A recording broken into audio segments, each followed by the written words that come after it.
Hello tout le monde, on espère que ça joue, on est content de vous retrouver aujourd'hui pour une nouvelle vidéo. Et on préfère vous prévenir d'emblée dès le début de cette vidéo pour vous dire que Jonas et moi, depuis environ une semaine, soit depuis le moment où nous sommes allés à la boutique Omega de Genève chercher cette nouvelle Omega Spin Master cadran météorite, que c'est pas compliqué, on est comme des gamins à sourire tout le temps en regardant notre poignet. Ce petit jouet, va falloir qu'on le rende quoi. Mais en attendant, on vit le moment présent, on garde le même état d'esprit, c'est parti, on va s'installer dans cette navette spatiale, on va vous parler de cette nouvelle Omega Spin Master Phase de Lune qui est sûrement la plus complète des Spin Masters de l'histoire.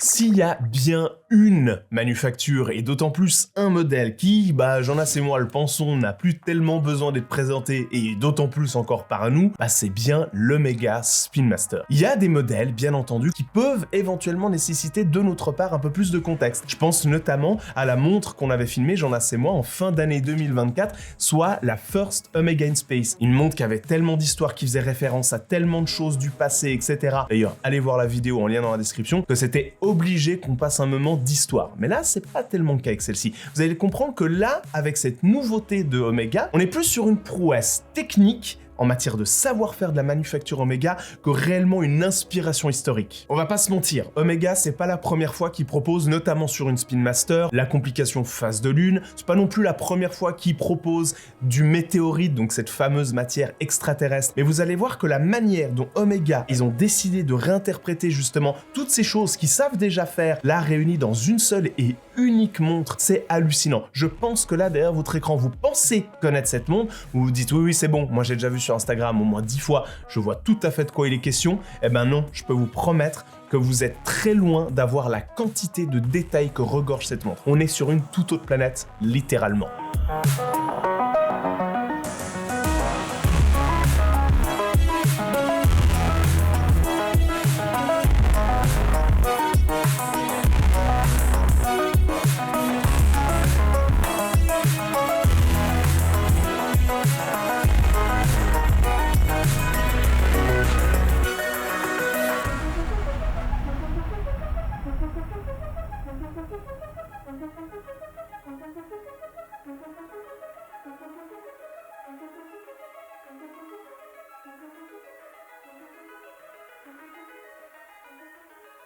De notre point de vue et de la manière dont nous avons observé et analysé cette nouvelle Omega Spin Master, il s'agit d'une montre qui a la particularité de se démarquer véritablement de par ses innovations et de son savoir-faire technique. Je commence par l'élément qui, selon moi, est celui qui saute le plus aux yeux sur cette montre et que tout le monde aura remarqué. Et vous verrez, je vous réserve des éléments que vous n'aurez sûrement pas encore remarqué. Ce fameux cadran 100% en météorite. Omega utilise depuis déjà un certain temps une météorite bien particulière, puisqu'il s'agit d'une météorite vieille de pas moins de 4,5 milliards d'années et qui s'avère être également l'une des météorites les plus anciennes à avoir frappé la Terre il y a de ça environ 1 million d'années. Et c'est en Suède qu'Omega se procure cette météorite d'un nom que je ne vais pas m'amuser à prononcer, je vous le mets juste ici. En plus de ces chiffres qui, quand on prend le temps de les analyser, nous font tourner la tête, cette météorite possède également la particularité de posséder un motif, ou autrement dit un pattern, qui, une fois révélé grâce à un traitement galvanique, font penser à des rubans.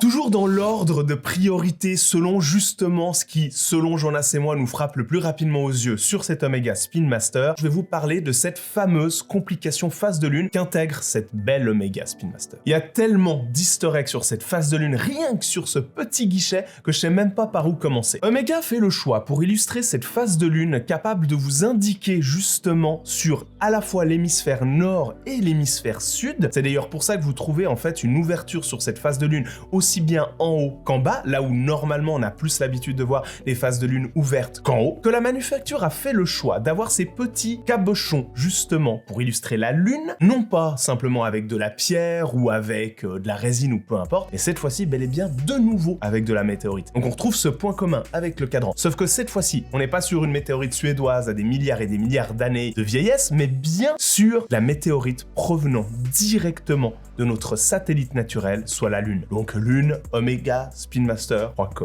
le lien est fait quoi. Et en plus de ce détail assez dingue qui, bon bah si vous met pas des étoiles plein les yeux rien qu'avec ça, franchement on sait plus quoi faire, il faut savoir qu'Omega a fait preuve d'un savoir-faire artisanal assez important sur cette phase de Lune, puisque justement ces deux cabochons en météorite de la Lune sont entièrement polis à la main. Et ça, c'est assez exceptionnel quand on prend vraiment le temps de regarder ces petites lunes sur la face de lune. Ah, franchement, ça saute tout de suite aux yeux. Et le petit fond noir sur lequel viennent reposer ces petits cabochons. Et vous verrez d'ailleurs ces petites étoiles, ces petits points blancs qui, forcément illustrent les étoiles. On pourrait se dire que c'est positionné de manière un peu aléatoire, juste histoire de créer un fond relativement harmonieux et esthétiquement joli. Eh ben non, pas du tout. C'est hyper travaillé de la part d'Omega. Et quand on vous parle de Easter egg, on est en plein dedans. Omega ont réussi à disposer justement les étoiles sur son fond noir avec les exactes coordonnées célestes de la position qu'avaient les étoiles en 1969, soit au moment de l'alunissage de la mission Apollo 11, quand vous regardiez les étoiles depuis Bienne à ce moment-là. Ça, c'est quand même extraordinaire, c'est quand même un détail de fou. Moi, j'avoue que du coup, quand je regarde cette phase de lune et que je regarde ces petites étoiles, je vois pas tout à fait la même chose. J'ai l'impression d'avoir un retour dans le passé en 1969.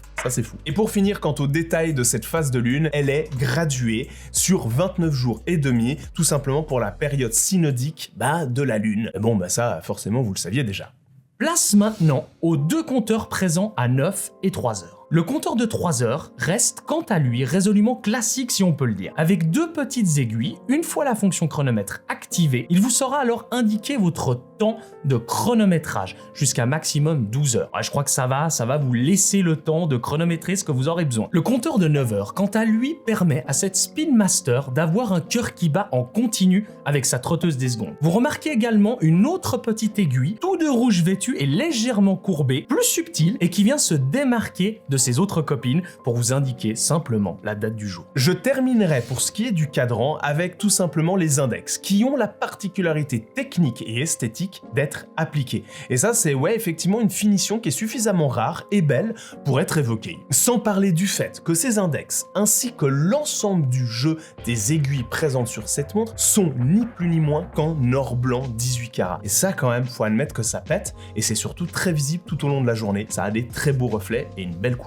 Outre, bien entendu, son fameux bracelet acier Flatling, c'est pas compliqué, avec Jonas, plus on vous parle d'Omega, plus ça devient tout simplement une norme sur les Spin Master qui reste tout aussi dingo que la dernière fois qu'on vous en a parlé. Et outre également sa lunette à échelle tachymétrique qui vient cette fois-ci avec soit une couleur bleue, soit une couleur noire selon la version, mais qui a la particularité d'être entièrement fabriquée en céramique. Et ça, c'est très beau. Pareil, ça vient rajouter beaucoup de premium. Avec en plus de ça ce petit détail où en fait tout simplement les chiffres et les indications seront cette fois-ci en émail blanc. On relèvera une nouveauté qui jusqu'à maintenant n'avait jamais vu le jour sur une Omega Spin Master. La carrure, typique de la Spin Master telle qu'on la connaît toutes et tous très bien, et cette fois-ci au niveau des poussoirs non plus ajourés comme c'était le cas sur cette nouvelle Spin Master Météorite, c'est tout simplement plus le cas. Ça vient vraiment créer une boîte plus complète et du coup des poussoirs aussi plus réduits, plus subtil. Ça peut paraître un changement assez anodin, mais pas tant que ça finalement, parce que faire évoluer un modèle aussi mythique que la Spin Master avec un design aussi mythique, c'est pas anodin. Et ça viendra peut-être donner une nouvelle tendance pour les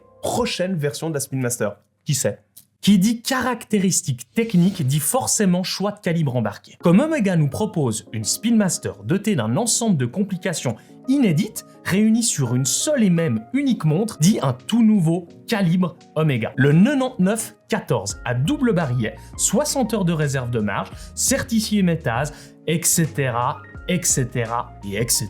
Pour terminer avec cette partie technique sur cette nouvelle Omega Spin Master Météorite, vous l'aurez remarqué, nous n'avons tout simplement jusqu'à maintenant pas parlé de ces 43 mm de diamètre. Pour rappel, pour les non-initiés de l'Omega Spin Master, normalement, avec de gros guillemets, la Spin Master professionnelle, soit la Moonwatch classique vient en 42 mm. Donc avec cette nouvelle version, et c'est régulièrement d'ailleurs le cas chez Omega quand ils sortent une Spin Master un peu plus compliquée, avec plus de compteurs, avec plus d'informations et de complications, bah, ils viennent avec 1 mm de plus. Et on sait pas pourquoi, j'en ai moi, mais ce millimètre de plus, il a tendance à défriser bon nombre d'entre vous. On vous en a pas parlé jusqu'à maintenant parce que pour Jonas et moi, c'est tout simplement pas le cas. On trouve que c'est 43 mm et témoin on est sur mon poignet au moment où je vous parle, bah ça tombe absolument super bien. C'est d'une cohérence parfaite, c'est d'un équilibre absolu. Il faut pas se leurrer, derrière Omega, derrière cette grande manufacture, eh ben il y a des designers, des designeuses, des personnes qui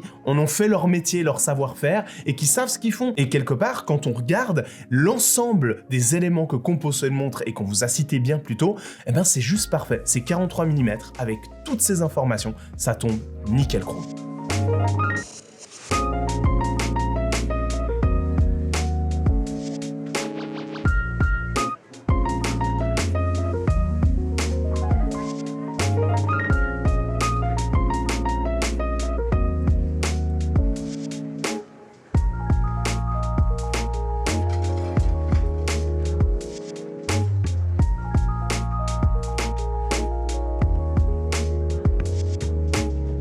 Je crois que vous l'aurez compris, c'est une montre remplie d'éléments techniques, technologiques, pour arriver à une prouesse pareille.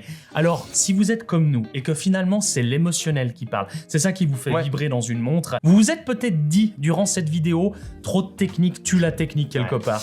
Et ben justement, c'est absolument tout l'inverse en fait. Omega a tout simplement fait le choix de réunir en une seule montre une prouesse technique et en matière de savoir-faire aussi horloger, finalement artisanal, absolument dingue. Donc si vous êtes un petit peu comme Jonas et moi, et que vous êtes un petit peu geek sur les bords, avec toute la bienveillance que pour nous symbolise ce terme, eh ben forcément cette montre, elle peut que vous mettre des étoiles devant les yeux. Et c'est exactement ce qu'Omega a cherché à faire, je pense. Mettre du jusqu'au boutisme dans une même montre, dans une même Spin Master, avec finalement toute l'histoire de l'Omega Spin Master depuis même avant 1969, soit l'alunissage, avec une quantité de détails qui peuvent que ravir les passionnés d'astronomie. Bon, jusqu'à preuve du contraire, un voyage sur la Lune n'est pas prévu de sitôt, enfin je crois, et puis c'est pas plus mal d'ailleurs, hein, on va se dire. Ce qui est génial, c'est qu'à travers cette nouvelle Spin Master, Omega nous offre un voyage tout droit sur la Lune, un voyage céleste finalement, sans même quitter le plancher des vaches. Ça, c'est quand même une prouesse. Ouais, c'est cool. Alors maintenant que vous avez pris conscience et fait votre devoir hein, sur le plan technique, etc., je pense que vous allez comprendre et vous avez compris à quel point la manufacture biennoise a apporté des détails énormes et qui va vous permettre maintenant de laisser place à vos émotions, à laisser place à votre ressenti pour profiter pleinement de cette montre et vous évader un petit peu quelque part vers d'autres cieux. Bon bah maintenant que cette vidéo est terminée, on compte sur vous pour lâcher votre meilleur pouce bleu, pour vous abonner. On espère que c'est déjà fait. Et comme d'habitude, on se retrouve sur une prochaine vidéo et n'oubliez pas, d'ici là, soyez à l'heure.